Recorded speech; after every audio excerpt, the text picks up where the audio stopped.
Стереть Ленинград с лица земли – изначальный план Гитлера. Потерпев неудачу в попытках прорвать оборону советских войск внутри блокадного кольца, немцы решили взять город измором. По всем расчетам командования противников, население города должно было умереть от голода и холода. Советские войска не прекращали попыток прорвать окружение, боролись за Ленинград. Жизнь в городе продолжалась, надежда не умирала. Свою деятельность продолжали театры и музеи. Символом продолжающей жизни являлось Ленинградское радио, которое было живительным родником информации.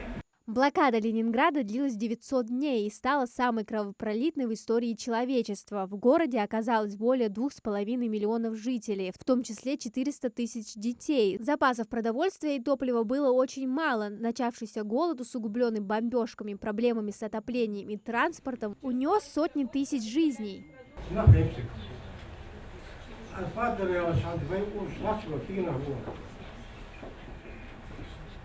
Het haar zo verschillende dingen als je gaan pakket zo doe dat pakket wat dus nou gaan niet то 25 грамм я хотел так кусок моя.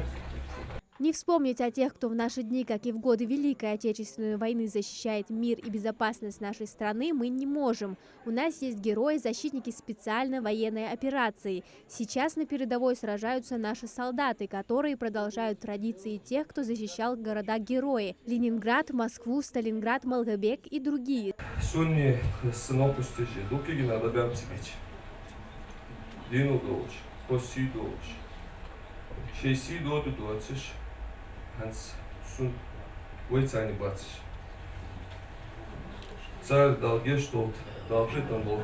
Сегодня мы приурочили и СВО, и блокада Ленинграда. Совместно у нас проводится вот это вот мероприятие.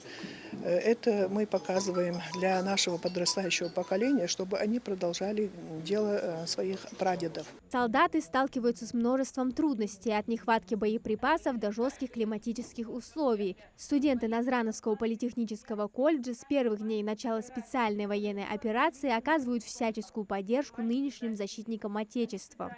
Мы объединились в волонтерский отряд «Твори добро» и помогаем нашим бойцам гуманитарной помощью, пишем письма защитникам Отечества и делаем все, что в наших силах для победы.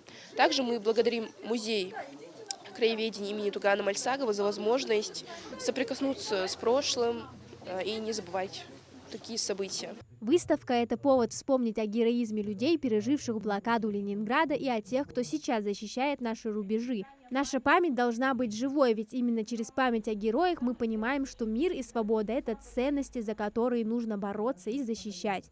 Амина Зязикова, Султан Магушков, Магаз 24.